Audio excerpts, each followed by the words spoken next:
تازه نوی او د خوشحالۍ خبر قیس احمد اخر هم د لیست نه ووت. دا چې د کوم لیست نه ووت ویډیو را سره تر پایه وګورئ په خپله به پوه شئ. ګرانو زړه ته رانږدې مینهوالو السلام علیکم. قیس احمد چې 19 کاله عمر لري لیګ بریک توپ اچوونکی دی چې که څه هم د افغانستان لپاره یوازې یو ټیسټ لوبه ترسره کړې ده خو هغه په 19 کلنو سیالیو کورنیو سیالیو او همداراز په تجارتي سیالیو کې ډیر نوم پیدا کړی دی او اوس د نړۍ په سترو تجارتي لیګونو کې لوبیږي. قیس احمد چې د بیګ باش سیالیو کې د هوبارټ هوریکنز لوبډلې لپاره لوبیږي د سیډني سکسرز لوبډلې پر وړاندې په څلورو اورونو کې یوازې 12 منډې ورکړې او څلور لوبغاړي وسوځول چې خپل لوبډلې بریالۍ او د لوبې د غوره لوبغاړي جایزه هم ترلاسه کړه.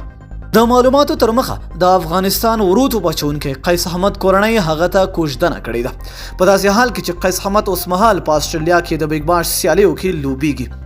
قیس احمد چې تازه یې کوژدنه کړې ده تر دې مخکې رحمان الله ګربز هم کوژده وکړه چې په وروستیو کې په ملي لوبډله کې ولوبېده او ښه لوبه یې نندارې ته وړاندې کړه چې نه یوازې په ملي لوبډله کې خپل ځای کره کړ بلکې ورسره سم د بنګلادیش په تجارتي لیګ کې هم واخیستل شو چې اوس په بنګلادیش کې لوبیږي. قیس احمد تر دې مخکې د ابوظبي په لس اوریزه لیګ کې د بنګله ټایګرز لوبډلې لپاره ولوبېده چې د ابوظبي لوبډلې پر وړاندې په لوبه کې په 2 اورونو کې د 8 منډو په بدل کې 3 لوبغاړي وسوځول او د ګلیډیټرز لوبډلې پر وړاندې بیا د 14 منډو په بدل کې 2 لوبغاړي وسوځول. د یادولو ده چې بیګ باش کې نوموړي تر اوسه پورې 3 لوبې ترسره کړې دي چې سیډني سکسرز پر وړاندې 4 د میلبورن سټارز پر وړاندې 1 او د میلبورن رینیګارډز پر وړاندې هم 1 وکټه ترلاسه کړې ده.